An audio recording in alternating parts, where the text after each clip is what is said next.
Olá, alunos, paz do Senhor Jesus a todos. Aqui quem vos fala é a missionária Neili. Então, hoje daremos início à nossa primeira aula referente ao curso de Teologia Básica.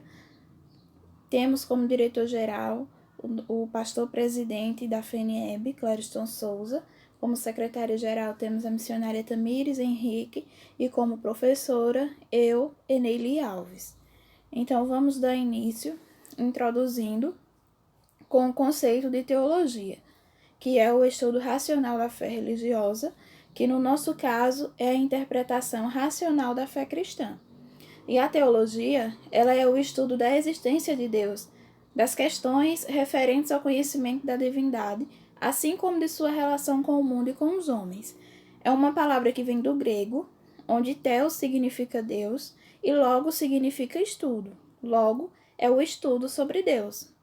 A teologia, ela estuda as religiões no contexto histórico, pesquisando e interpretando os fenômenos e as tradições religiosas, os textos sagrados, a doutrina, o dogma e a moral e sua influência nas diversas áreas do conhecimento, especialmente nas ciências humanas, como na antropologia e na sociologia.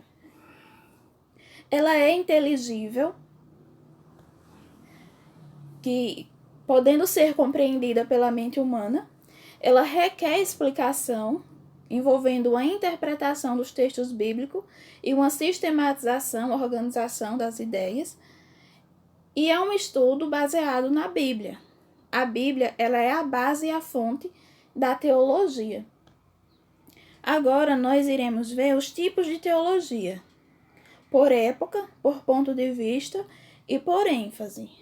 Por época, estão a teologia patrística, a teologia medieval, a teologia reformada e a teologia contemporânea. No que se refere à teologia patrística, a patrística ela é uma corrente filosófica que surgiu na transição da Antiguidade Clássica, com os gregos e romanos, para a Idade Média. Ela recebeu esse nome porque ela foi desenvolvida pelos primeiros cristãos, ou seja, pelos pais da Igreja Católica. E aí muitos historiadores consideram que esse período teve seu início a partir das epístolas de São Paulo e se encerrou no século VIII. Nesse período, o cristianismo estava começando a se organizar. Era pouco conhecido e muito perseguido por todos os governos e religiões. Pelo contexto em que se desenvolveu, a patrística ela foi uma linha filosófica que tinha o objetivo de defender o cristianismo dos ataques externos, advindos dos pagãos e dos judeus, e das confusões internas, advindas dos hereges. Embora ela tenha surgido como defesa, ela também se tornou uma ótima forma de expandir o cristianismo, pois era por meio da filosofia que se chegava à fé, convertendo também os intelectuais. O termo pagão ele se refere a qualquer povo que não foi batizado, incluindo gregos, romanos e bárbaros. Suas crenças, elas tinham uma moral bem diferente, então perseguiam fervorosamente os cristãos. E aí, nessa época, houve os primeiros mártires, que era onde os cristãos morriam por não querer negar sua fé. E aí, já o termo herege, ele se refere a qualquer pessoa que não se considera cristã. Aliás, o termo herege, ele se refere a qualquer pessoa que se considera cristã, mas que não está em comunhão com a sua fé. E aí muitos convertidos, eles escolhiam as partes que queriam acreditar de uma forma que lhe fosse mais conveniente, e aí eles discordavam de alguns pontos já definidos da doutrina cristã, e ainda pregavam o oposto em nome da igreja. E aí, no que se refere à teologia medieval, a filosofia medieval, ela é aquela desenvolvida na Europa durante a Idade Média e que possui como característica principal a união entre a cultura filosófica grega antiga com a religião cristã, que teve seu apogeu no período. E aí a Idade Média foi marcada pela forte influência da Igreja Católica. Os temas abordados pelos filósofos medievais reforçavam o poder da Igreja e relacionavam-se com a fé e a razão, a existência e a influência de Deus e os propósitos da teologia da metafísica. O raciocínio teológico da época utilizava muitos métodos e técnicas dos filósofos antigos para refletir e sistematizar a doutrina cristã. A filosofia medieval, ela buscou conciliar duas áreas até então distintas, que foi a razão científica e a fé cristã. A filosofia medieval, ela abordava essencialmente os problemas relacionados com a crença e a influência de Deus para a realidade, além do desenvolvimento natural de áreas como a lógica e a ética. No que se refere à teologia reformada, a teologia reformada é a teologia que estabelece qualquer sistema de crença, que traça suas raízes na reforma protestante do século XVI, na obra de Calvino e de outros reformadores, como também nos documentos produzidos nesse período. Ela não é uma teologia uniforme, mas ela apresenta diferentes manifestações. Reúne as igrejas presbiterianas e muitas igrejas congregacionais, batistas e entre outras. No que se refere à teologia contemporânea, a teologia contemporânea é a teologia dos tempos atuais. Ela surgiu no início do século XX, com o pastor Karl Barth, na busca de reaver a natureza em sentido da Bíblia como padrão da fé e a prática da igreja. Ela é o estudo de Deus no contexto atual e a evolução dos dogmas e dos pensamentos formados a respeito das doutrinas bíblicas no contexto em que estamos inseridos. A teologia contemporânea, ela recebeu influência de diversas outras tendências teológicas, entre elas a teologia bíblica, a teologia católica, a teologia protestante, a teologia natural e a teologia especulativa.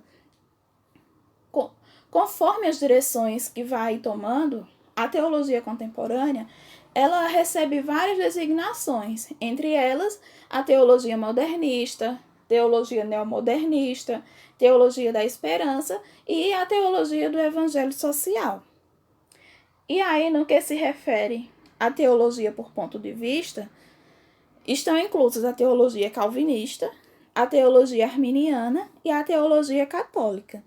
No que se refere à teologia calvinista, o calvinismo ele foi uma doutrina religiosa que surgiu na Suíça, logo após a Reforma Protestante.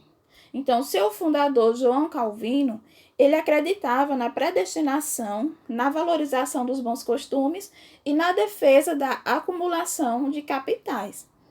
E aí, o posicionamento favorável ao trabalho e à riqueza fez com que muitos burgueses europeus aderissem ao calvinismo.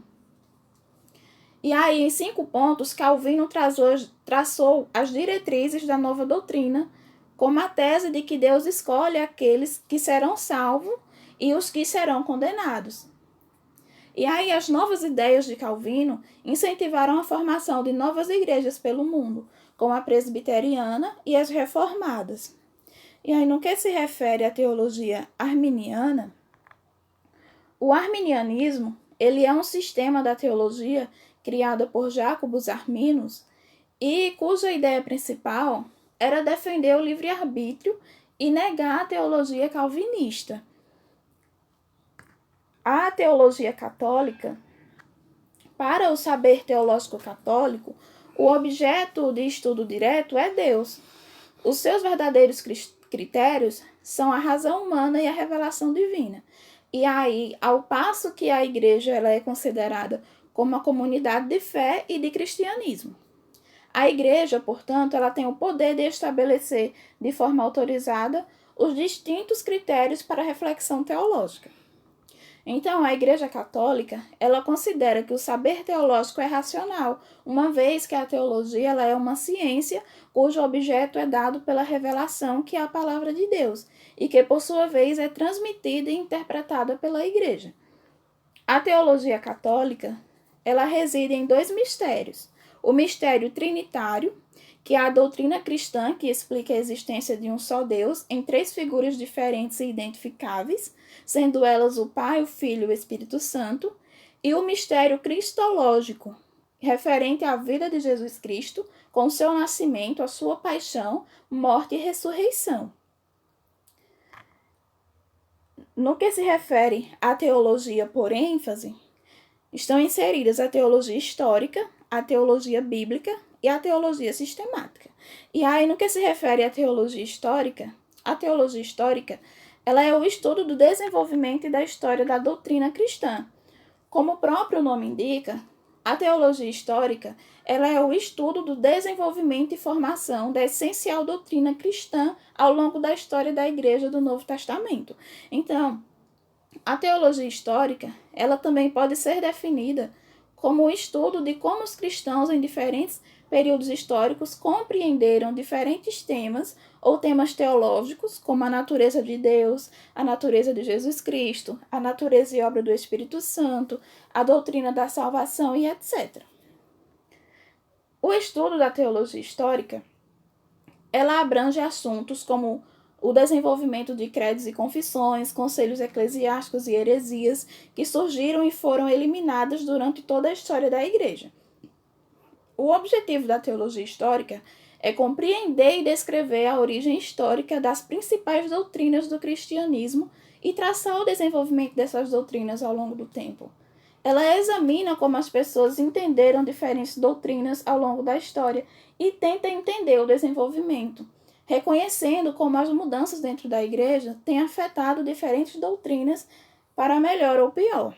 E aí, no que se refere à teologia bíblica, a teologia bíblica, com letras maiúsculas, referindo-se ao nome próprio, ela é o campo da teologia que estuda a Bíblia de maneira holística, a fim de organizar suas conclusões e pressupostos.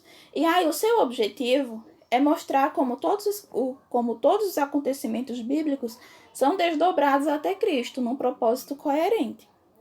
E aí, a teologia sistemática, ela é menos narrativa, menos histórica, menos orgânica, todos os termos-chave da nossa era pós-moderna. Ela é o estudo das coisas de Deus de uma maneira sistemática e ordenada, onde não apenas consideramos o que esse e aquele texto dizem, mas onde consideramos tudo o que a palavra diz sobre a revelação. Depois, tudo o que a palavra nos diz sobre quem é Deus, depois tudo o que a palavra nos diz sobre quem é Jesus, e depois tudo o que ele fez por nós.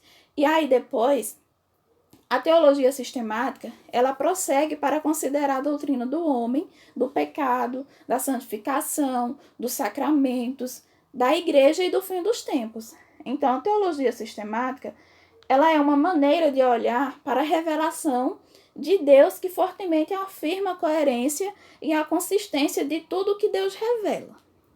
Então, aqui foi a aula de hoje. Amanhã daremos início, ainda na página 2, referente aos pressupostos da teologia. Então, espero que tenham compreendido. Se tiverem alguma dúvida, podem perguntar. Fiquem à vontade para tirar dúvidas. Então, aqui, essa foi a aula de hoje. Muito obrigada.